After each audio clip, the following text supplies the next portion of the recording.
Jadi saya akan menjelaskan teori perkembangan kepribadian atau teori psikososial menurut Erik Erikson.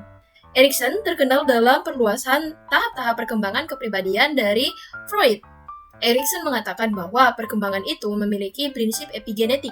Prinsip ini menjelaskan bahwa kehidupan organisme baru bersumber atau berkembang dari sumber yang memiliki identitas dan tidak jauh berbeda dengan organisme yang baru. Dan bagaimanapun perkembangannya itu harus terus bertahap.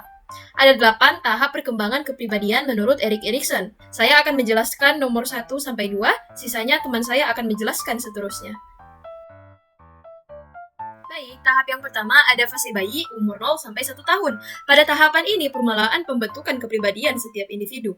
Rasa percaya tumbuh dari adanya perasaan akan kenyamanan fisik dan rendahnya rasa takut serta kecemasan tentang masa depan.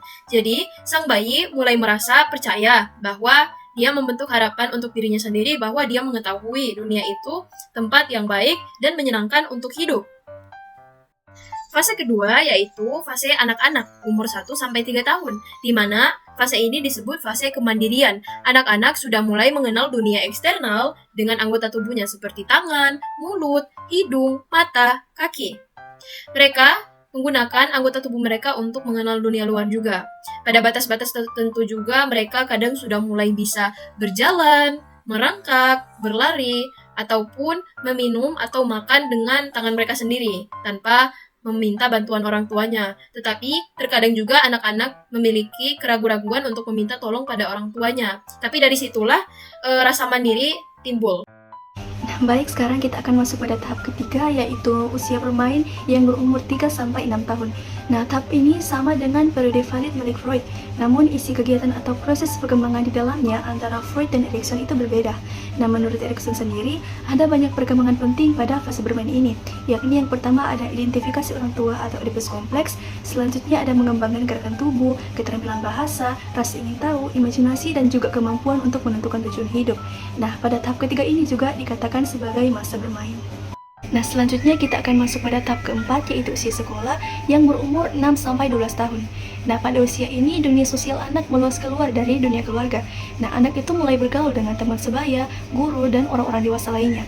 Nah, pada usia ini juga keingintahuan menjadi sangat kuat dan hal itu berkaitan dengan perjuangan dasar menjadi berkemampuan.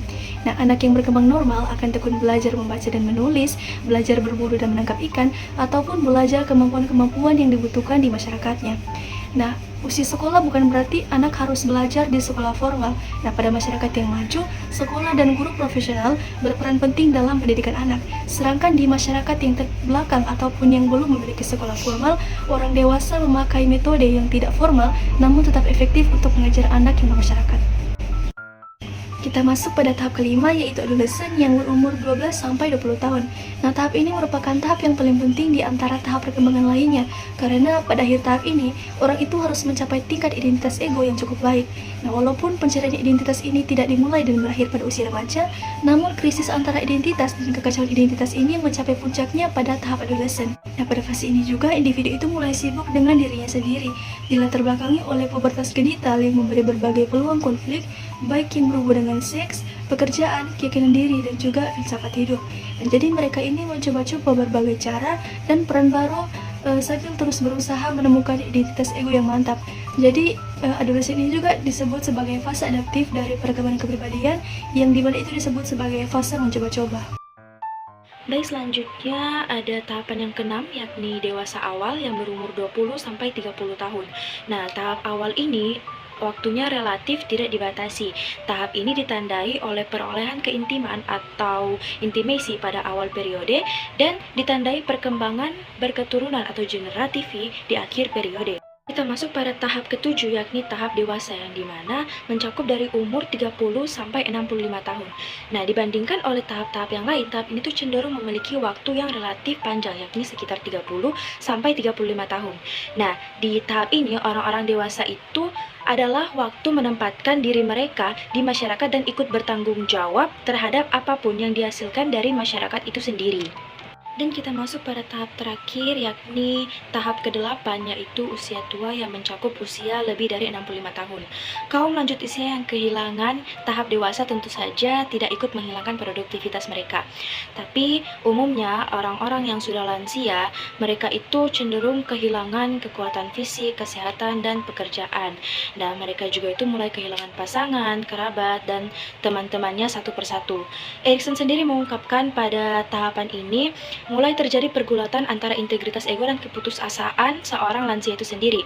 Semakin mendekatnya para lansia dengan kematian mereka, mereka itu tidak lagi memiliki kesabaran untuk berjuang dan mengalahkan orang lain, melainkan mereka itu lebih mengevaluasi apa yang telah mereka lakukan selama hidupnya, dan hal itu tentu saja bertujuan untuk menemukan nilai dan makna hidup saat sebelum mereka menghadapi kematian.